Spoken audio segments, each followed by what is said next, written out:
Graça e paz, boa noite a todos. Esse louvor me levou ao meu início da conversão. Quando me converti, eu ouvia muito ele. E aos 15 anos eu me converti, como alguns sabem, e não era fácil, só eu evangélica em casa. Todo mundo, no mundo, vamos dizer assim. E esse louvor me ajudou muito, muito mesmo. Depois de 4 anos de muita oração, muita luta, minha mãe se converteu. Mas até lá foi muito choro, foi muita luta, foi muita briga. Porque eu saía daqui e ia até lá, depois do Goiabeiras, no Santa Rosa. Antigamente era 2 ônibus, né? Eu pegava 4 ônibus. E eu falava, eu vou. E ela falava, você não vai. Eu falei, eu vou. Eu vou porque eu sei que aquele Deus que eu vi em algumas pessoas, eu quero para mim, esse amor. E um dia a senhora vai ver como vai ser grande esse amor. E eu lembro que nessas idas e vindas eu comecei a trabalhar com criança. E trabalhar com criança era num bairro mais distante ainda. E eu ia. E hoje eu vejo algumas crianças que a gente pregava, que a gente cuidava, está na casa do Senhor. E me chama tia Adriana, como eu sou grata pelas palavras, pelo cuidado. Então, aquele amor que eu transmiti ficou. Então, assim, não se perca, não se deixe se perder. Se você está fraco, coloque um louvor, e feche os seus olhos. E Deus vai ministrando, e você vai falando. Deus vai ministrando, e Deus vai falando. Eu acho, assim, que o louvor é uma arma poderosa quando a gente está triste. E a oração é mais ainda, Porque juntos os dois viram uma bomba atômica. Amém? Não era isso que eu ia falar, mas Deus ministrou meu coração. Eu quero contar um testemunho. Ontem a gente estava aqui ensaiando e foi embora a luz. Falei, misericórdia, e agora? Eram mais 5h15 mais ou menos, Silvânia? E a gente, vamos orar. E a gente orou, Falou, Deus, a gente profetiza que essa luz vai voltar e que nada vai se queimar e que não vai acabar mais a luz. Quando deu, acho que 1 minuto, voltou a energia. Olha o poder da oração de novo em ação. Amém? Vamos abrir a nossa Bíblia em Abacuque. É um livro bem pequenininho. Vai Salmos, aí Provérbios, vai indo, Ezequiel, Oséias, e você vai chegar lá, Miqueias, Abacuque. Abacuque 3. Durante a semana, falar, Deus, o que o Senhor quer que eu ministre? E nada vinha.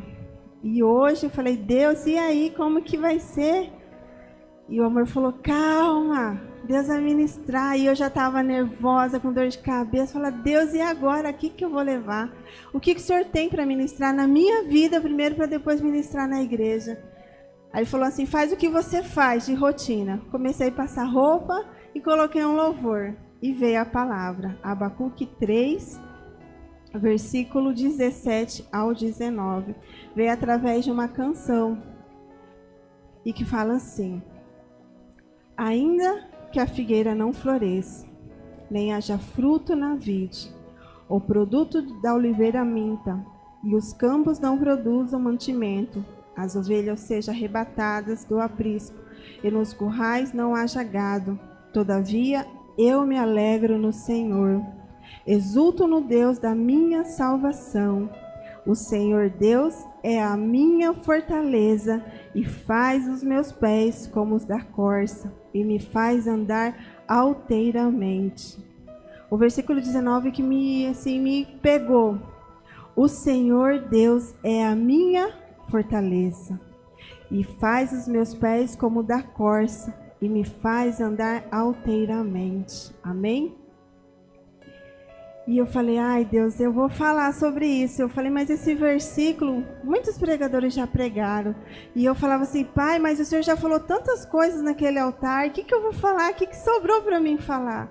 Ele falou, ainda tem mais uma coisinha que ainda precisa ser ministrado na vida das pessoas. E o Senhor fala assim, que no versículo 17 fala, ainda que a figueira não floresça, nem haja fruto na vide, o produto da oliveira minta, e os campos não produzem mantimento, as ovelhas sejam arrebatadas do aprisco, e nos currais não haja gado. O versículo 17 fala, os fiéis podem encontrar alegria em meio à desolação. O que é desolação? É destruição, é não ter nada, né? Como que a gente vai achar alegria no meio do nada? Como a gente vai achar alegria na tristeza? Como a gente vai achar alegria nos problemas? Só quem tem Cristo. Que a gente fala assim, a paz que excede todo entendimento. Essa é a diferença nossa. Porque quando está o problema lá, você tem a paz. Fala, não, aquilo vai dar certo. Vai acontecer. Deus está comigo. Não sei o que vai acontecer. E as pessoas falam, olha, você é louca. Vai dar tudo errado. Mas aquela paz que você fala, eu tenho a paz de Cristo, que excede todo entendimento. Era isso que Abacuque estava falando. A paz que excede todo entendimento. Muitas vezes você fala assim, essa pastora é louca. Mas eu tenho, muitos de nós têm essa paz. A gente está passando por tribulação, mas a gente tem paz. Eu conheço uma pessoa que eu falo assim, que eu nunca vi ela triste. Sempre vejo ela sorrindo, alegre. Nunca vi ela murmurando. E ela é uma nova convertida. E quando a gente é novo convertido, aí que vem as lutas, né? Vem os problemas. Mas eu nunca vi ela chorando. Nunca vi ela reclamando. Sempre sorrindo. Eu falo assim, você é uma criança no corpo de uma mulher. Um dia eu chego lá. Né? Não é que eu reclamo, né? Mas eu fico debatendo com Deus. Falo, Deus, por que isso? Por que aquilo? Semana passada, a Rebeca, numa quinta-feira, ela teve febre e vômito. Eu falei, Deus, logo quinta-feira, que é o culto de batalha, e eu comecei a questionar Deus. Ele falou, não reclame, não questione, porque eu estou no comando. Você vai ver que eu vou curar ela. E eu trouxe ela, a gente fez um clamor, o que aconteceu? Ela foi curada.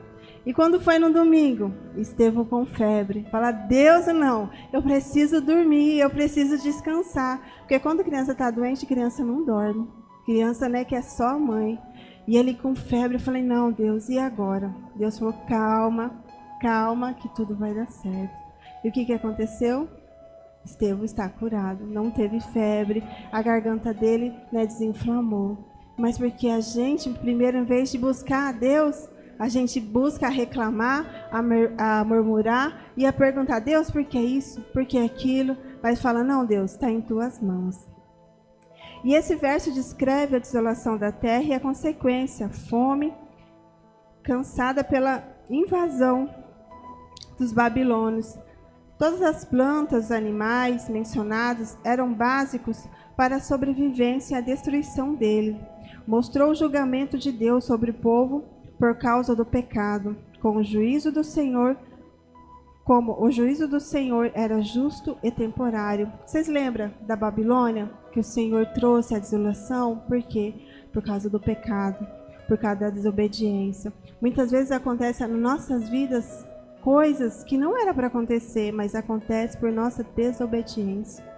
A gente sai do caminho, vamos dizer assim. Fala, eu vou sair só um pouquinho, mas eu volto. Mas até você voltar, você já está muito machucado. Muitas vezes você nem volta mais para o caminho do Senhor, porque você decidiu sair dos caminhos do Senhor. Muitas vezes a gente fala, não vai acontecer comigo, mas acontece. E muitas vezes para a gente voltar, dói. E para a gente voltar, demora. Né? Eu tenho o exemplo da minha cunhada aqui. Quanto tempo ela ficou longe dos pés do Senhor? E pergunta para ela como que foi esses tempos. Eu conheci um pouco, depois que ela casou com meu esposo, um pouco da vida dela não era fácil. Ela vivia quase em depressão, com dor, né? E a gente falava, meu Deus, o que está acontecendo? Era a falta do amor do Senhor na vida dela. E assim, com oração, né? Eu sempre oro em silêncio, eu não fico falando para a pessoa, falar, eu estou orando por você. Não, eu oro em silêncio. Eu olho para a pessoa e falo, Deus, eu sei que aquela pessoa está passando, então cuida dela. E assim eu fazia com a minha cunhada, né? E ela hoje está aqui para a honra e glória do Senhor. O meu irmão, eu falo que ele é convertido já. Só que ele tem vergonha de estar na casa do Senhor, mas ele vai estar. O meu irmão, ele tem um coração muito bom, né? Eu falo assim que ele já é crente, ele nem sabe ainda, mas ele vai estar aqui. Amém? Essa poderosa confiança pode ser descrita como pular de alegria no Senhor e rodopiar de prazer em Deus. Como a gente vai se alegrar, como eu falei, na destruição, na fome, na doença? Às vezes a gente está precisando pagar uma conta, como que a gente vai se alegrar no Senhor? Eu tenho aprendido isso, me alegrar no Senhor. Hoje eu não trabalho, eu fico em casa com as crianças. E criança cansa também, é um trabalho também, né? E aí o amor fala, amor, hoje tá assim, esse mês tá assim. Eu falei, amor, vamos crer, Deus ele vai prover. Porque assim, nossos filhos estudam na escola particular, mas graças a Deus a gente ganhou uma bolsa, né? Mas tem as outras coisas para pagar, né? Porque a escola sempre inventa alguma coisa e a gente tem que fazer. E eu falei, e agora? Deus vai prover. E quando chega no final do mês, que volta essa mãe da diaconisa Marisa, no final do mês está lá para pagar. E não falta. Né? Muitas vezes a gente se descabela, a gente vai atrás de pessoas, fala, e aí, você pode me emprestar um dinheiro? Você pode me fazer isso ou aquilo? Mas você esqueceu do Pai lá em cima. Ele é o dono do ouro e da prata. Por que você não procura Ele primeiramente, ao invés de procurar as pessoas? Né? Se Ele direcionar você a procurar alguém, você vai lá e procura. Mas primeiro vai até a Ele. Dobra o seu joelho, né? Ore a Ele, fala, Deus, eu estou assim, assim, assim. Eu preciso disso, Pai, mas se for da Tua vontade, eu aceito essa situação. Mas se não for, então me ajude a passar por isso. Tire de mim. Né? E muitas vezes a gente não faz assim. Eu falo porque muitas vezes eu fui assim. Né? A mulher é mais ansiosa do que homem, eu acho, né? E aí a gente se descabela, a gente fala, Deus, e agora? Né? Fala, não, Deus, eu vou orar e vou entregar em suas mãos. Mas aqui um pouquinho fala, ô fulano, você não tem tal dinheiro para me emprestar, não? Porque, olha, eu não tenho. Ô fulano, você não pode resolver isso para mim porque eu não consigo resolver. Você não acabou de orar? De entregar nas mãos do Senhor? Por que você vai procurar outras pessoas? Agora, se o pai falar assim, olha, procura fulano, ele tem uma palavra para você, aí você vai. Mas antes disso, se mergulha nos pés do Senhor. O versículo 18 fala assim, todavia, eu me alegro no Senhor, exulto no Deus da minha salvação. Quem é o Deus da sua salvação? É as coisas materiais? É o dinheiro? É o seu esposo? É o seu namorado? É o seu filho? Quem é a sua salvação? É Deus, não é? Então por que a gente não se alegra diante dele? Por que a gente não fica exultante de alegria diante desse Deus tão grande? Respira fundo aí. Olha como é bom você poder respirar sem aparelho. Como é bom você andar, né? Sem nada para você segurar. Como é bom você levantar os braços, né? Esses dias a diaconisa quebrou o braço. Eu creio que ela ficou assim, agoniada de não mexer o braço dela. Né? Mas às vezes Deus dá esse tempo para nós. Né? Eu falo para ela assim, olha, até os fortes precisam de um tempo. Eu falo para ela. Até os fortes precisam de um tempo, né? Parar um pouquinho, né? Falar sossegar, como fala o cuiabano, sossegar um pouquinho, né? E Deus dá algumas coisas, faz acontecer algumas coisas para a gente parar. E muitas vezes as coisas saem do controle, você fala assim, é o diabo, é Satanás, que não sei o quê. Mas eu te falo, quem está no controle da sua vida? É Deus, é o diabo. Se as coisas não estão dando certo, é porque Deus quer te ensinar algo. Deus quer te ensinar algo. Então não fala que é o Satanás que está entrando na sua vida. Porque quem controla, quem tem o controle da sua vida é Deus. Então quando as coisas não estiverem bem, fala, Deus, tudo está no teu controle.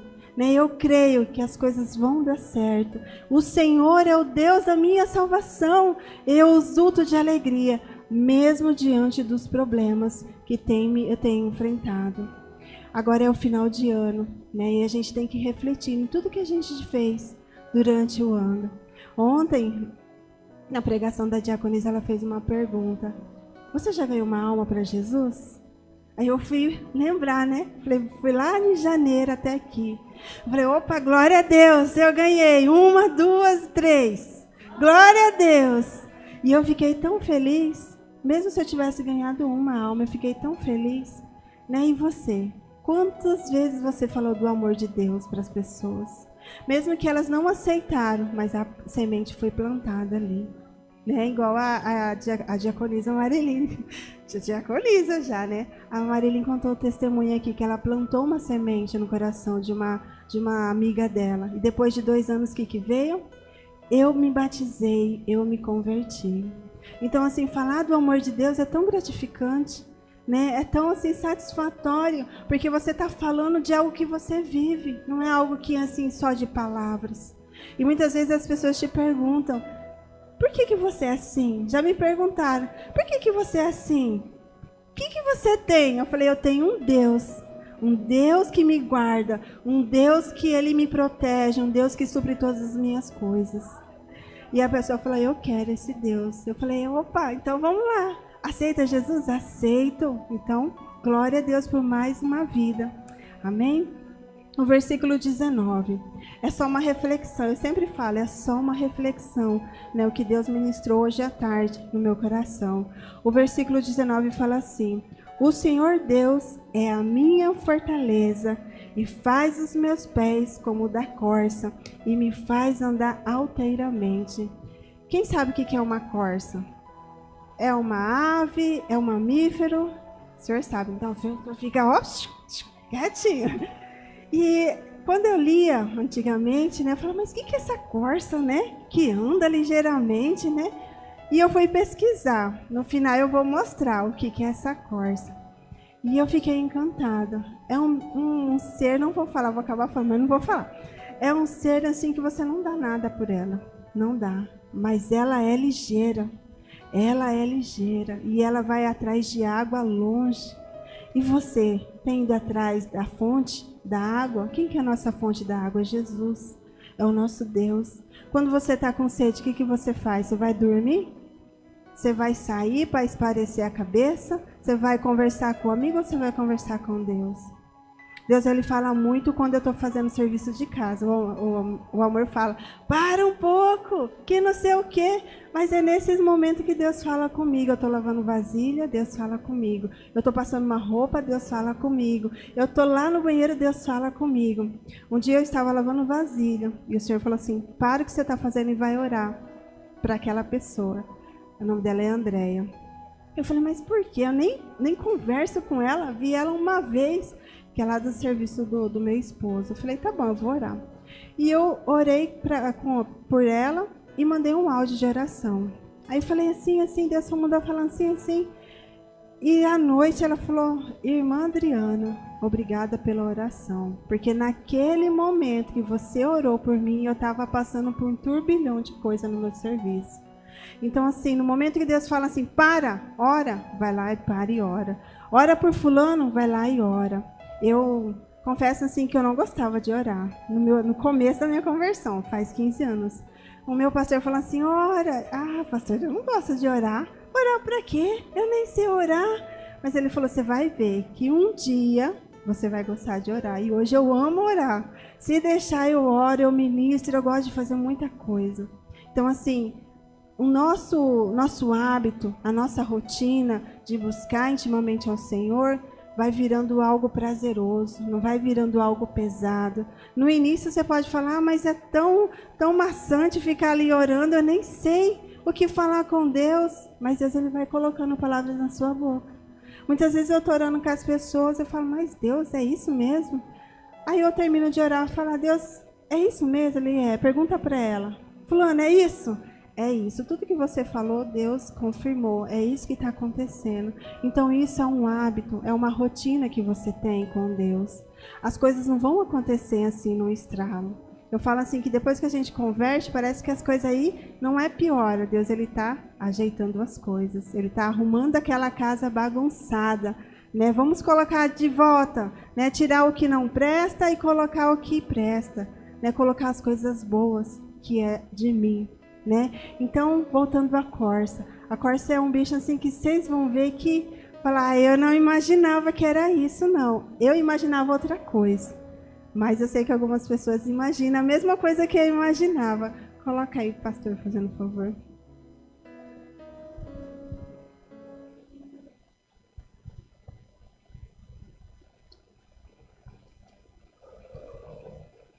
Assim como a corça suspira pelas águas tranquilas, assim a minha alma é assim que alguns imaginavam, né? Ó grande Deus.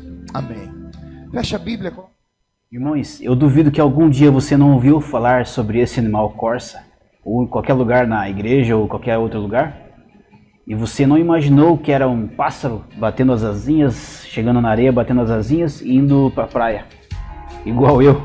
E é sobre esse assunto que queríamos abordar hoje nesse vídeo, sobre a corça, um animal tão frágil, mas ao mesmo tempo tão espetacular. Já aproveita, já curte esse vídeo já se inscreve no meu canal e ative o sininho para você receber aí mais notificações, mais vídeos. Então você já sabe como é que é, né? Segue esta vinheta.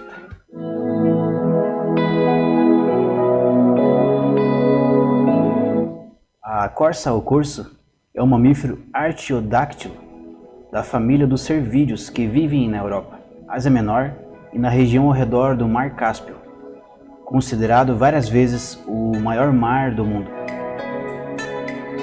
A corça é o menor cervídeo europeu, variando entre 95 a 135 centímetros de altura e pesando entre 18 e 29 quilos. A pelagem varia de cor e comprimento, sendo curta e avermelhada no verão e longa e marrom acinzentada no inverno. As galhadas são presentes somente nos machos.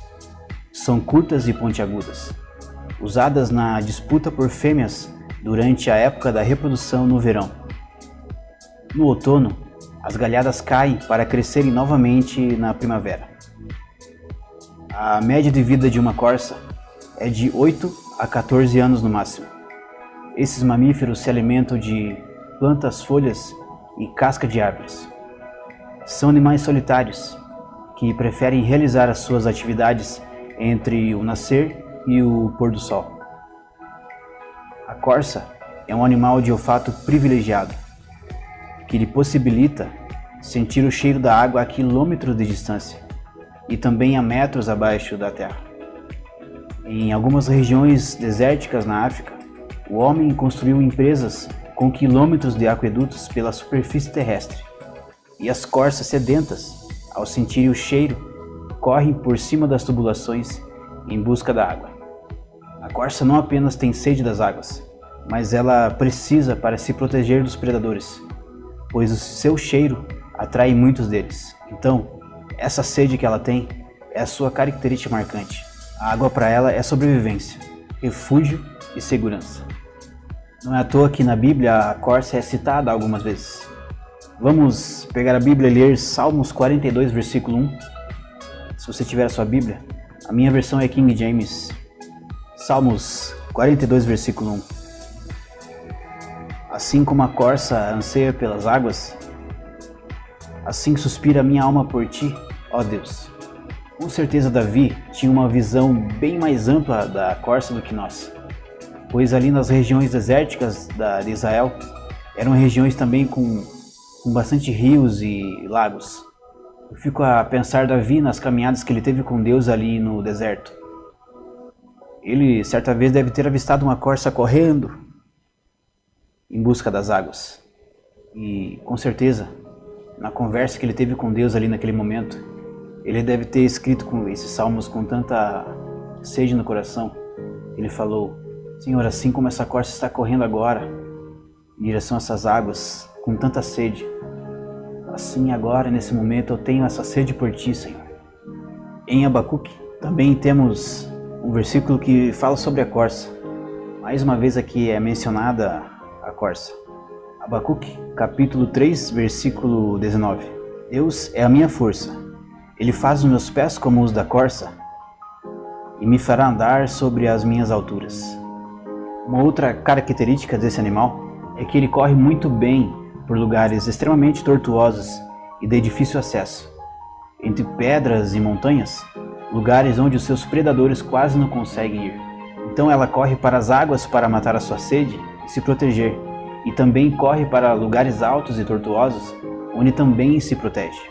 Em ambos os versículos, podemos observar que a corça somos nós, na nossa busca por Deus. Em meio às dificuldades da vida, buscamos águas vivas para o descanso das nossas almas. Ao mesmo tempo, as águas aqui representam a gloriosa presença do Espírito Santo, onde a gente vai em busca dessas águas e Ele mesmo nos enche e nos fortalece para que a gente possa prosseguir nesse caminho estreito, prosseguir nessas tribulações que estamos vivendo. Os nossos pés correm com mais força, correm com mais agilidade, quando buscamos refúgio e abrigo em Deus. Então, mais uma vez, a moto está passando. Então, mais uma vez, podemos aprender com esse animal que Deus criou, tão frágil, mas tão magnífico.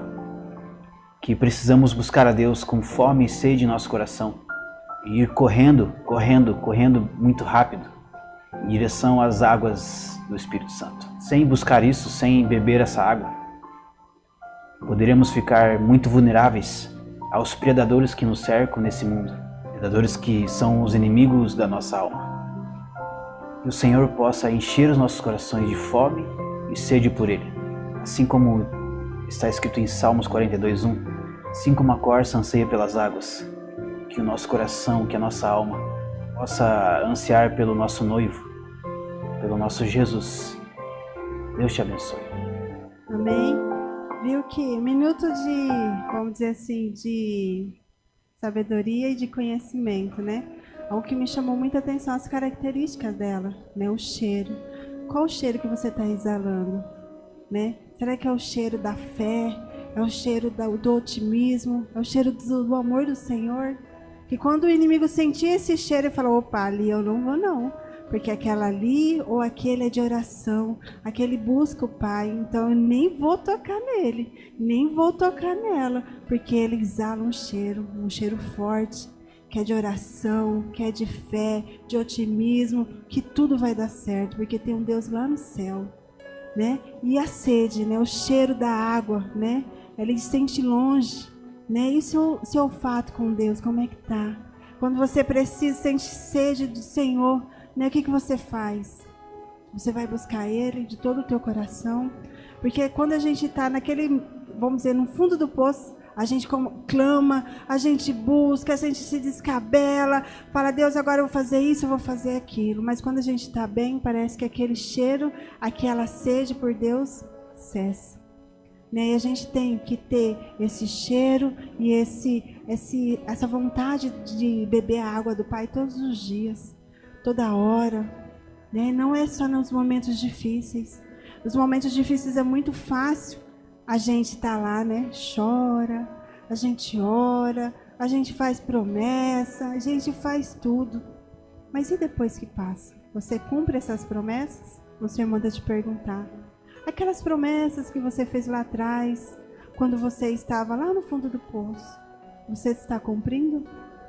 Porque Deus, Ele não esquece. Não esquece de nenhuma oração que você faz. A palavra de Deus fala que lá em Gênesis, que o Senhor ele visitava o Adão todos os dias no virar da tarde. E o Senhor ele não é, ele é o mesmo Deus de ontem, de anteontem, de antigamente. Ele vem todos os dias te visitar. Eu falo assim que a gente marca um horário com Ele. E se você não for naquele horário com Ele, Ele vai lá, ó. Ei, Silvânia, cadê você? Ei, Elisete, cadê você? Não, eu estou terminando o serviço aqui, eu já vou.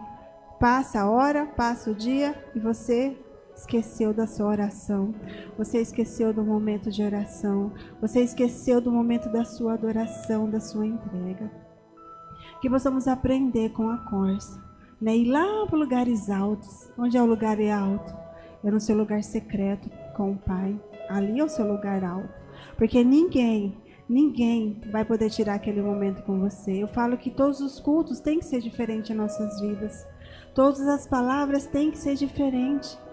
Porque o que vai valer a pena vir à igreja? Só por vir? Só por ouvir os louvores, ouvir quem está pregando, ouvir o irmão que veio ou que não veio? Então não venho. Desculpa estar falando isso, mas assim, você tem que vir adorar o Senhor. Vir agradecer a Ele. Ah, hoje é fulano que eu vou pregar, hoje eu não vou não. Ah, hoje é as meninas que vai cantar. Não, não vou não. Não vou, porque o culto não é para nós, o culto é para Deus. Você tem que aprender, eu tenho que aprender que o culto não é para mim. O culto é para Deus. É para Ele toda a honra, toda a glória, todo o louvor. Porque nem sempre durante a semana a gente tem esse tempo de parar para ouvir, de parar para orar, de parar para cantar. Deveríamos ter esse tempo sim, mas muitas vezes a gente não tem. Porque os dias estão muito corridos, né? E se a gente tivesse 48 horas, a gente não daria conta. Não daria conta dos nossos afazeres e nem daria 5 minutos todos os dias para o Senhor. Eu falo isso de experiência própria, porque Deus já tem puxado a minha orelha.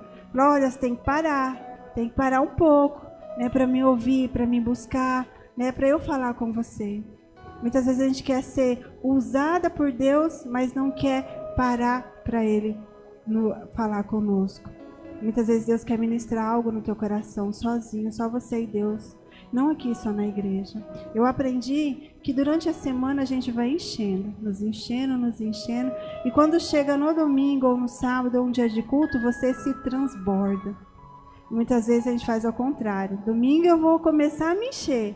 Mas aí passa durante a semana você não se encheu. Aí chega no domingo e está vazio. Vamos encher de novo. E assim, a culpa não é de quem está aqui na frente, de você às vezes não sentir algo diferente. A culpa é minha, muitas vezes, de não ter buscado durante a semana.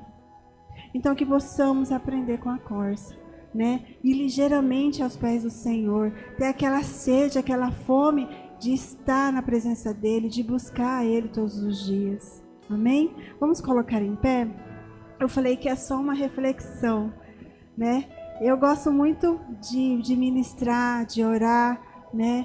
E o amor fala assim, mas você é muito rápida, mas eu falo assim, eu gosto de orar. Hoje eu gosto de orar. Se antigamente, uns 10 anos atrás, falava, vamos orar? Deus abençoe em nome de Jesus, amém, acabou. Era assim minha oração. Mas Deus ministrou isso no meu coração. Eu creio que cada um, Deus ministra de um jeito, usa de um jeito. Como que Deus te usa? Como que Deus te usa? E você tem usado esse instrumento que Deus tem colocado em tuas mãos?